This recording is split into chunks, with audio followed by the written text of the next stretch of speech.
आखिर क्यों राजा विवाह के एक दिन बाद ही अपनी नव विवाहिता पत्नी को फांसी पर लटका देता था? शुरू से राजा ऐसा क्रूर और निर्दयी नहीं था। वो एक बड़ा ही नेक दिल और प्रजा को चाहने वाला राजा था। जब वो शादी के लायक हुआ तो उसके पिता राजा नंदसेन ने उसका विवाह रूपवती के साथ कर दिया। रूपवती बिल्कुल अपने नाम की ही तरह अति सुंदर स्त्री थी। राजा विकराल सिंह भी उसके रूप का कायल हो गया। वो दिलोजान से अपनी पत्नी को प्यार करने लगा। सब कुछ ठीक चल रहा था, पर फिर एक दिन ऐसा हुआ कि राजा के पैरों नीचे से जमीन खिसक गई। एक दिन राजा कचहरी से सीधा रानीवास की तरफ चला गया। जब वो रानी के कक्ष में पहुंचा तो उसने देखा उसकी पत्नी रूपवती एक गुलाम के साथ इश्क लड़ा रही है। ये देख राजा विकराल सिंह का संसार उजड़ गया। उसने तुरंत अपनी पत्नी और उस गुलाम को जिंदा एक दीवार में चुनवा दिया। रानी रूपवती की मृत्यु उपरांत राजा एक गुमनामी के समुन्दर में डूबता चला गया। उसने सबसे मिलना जुलना बंद कर दिया, कचहरी दरबार जाना छोड़ दिया। बस एक अंधेरे कमरे में ही खुद को बंद रखने लगा। राजा जब भी आंखें बंद करता उसे अपनी पत्नी और गुलाम का वो दृश्य याद आता। समय बीता,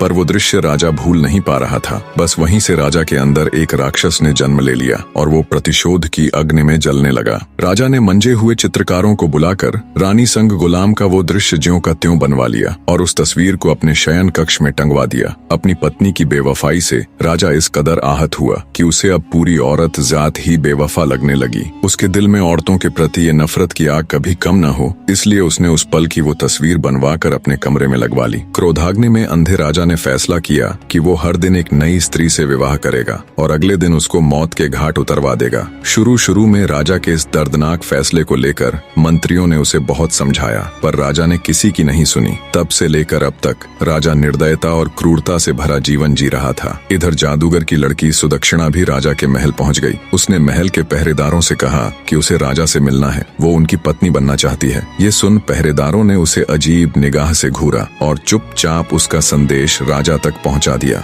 राजा भी चक्कर में पड़ गया कि ऐसी कौन पागल लड़की है जो खुद मृत्यु को गले लगाना चाहती है। उसने सेवकों को उसे तुरंत उसके पास लाने का आदेश दिया। सिपाहियों के साथ आती सुदक्षिणा को राजा ने देखा तो वो उसे देखता ही रह गया। उसने आज तक इतनी मासूम और सुंदर स्त्री नहीं देखी थी। उसको देख राजा के चेहरे पर खुशी की मुस्कान आ गई, पर जल्दी ही वो फिर से मायूस हो गया। राजा ने सुदक्षिणा से पूछा, ए लड़की, क्या सोचकर तुम यहाँ आई हो? क्या तुम्हें पता नहीं कि मुझसे शादी करने का मतलब मौत को गले लगाना है? सुदक्षिणा दृढ़ निश्चय के साथ राजा की आंखों में देखती हुई बोली, हे राजा, मुझे आपके बारे में सब मालूम है। सब कुछ जानकर ही आपसे शादी करने का फैसला किया है। राजा विकराल हैरान होते हुए बोला, ठीक है, अगर तुम सब जानती हो और तुम्हारा यही फैसला है तो मुझे कोई एतराज नहीं। शादी की तैयारी करो, हम कल ही तुमसे विवाह करेंगे। बने रहे।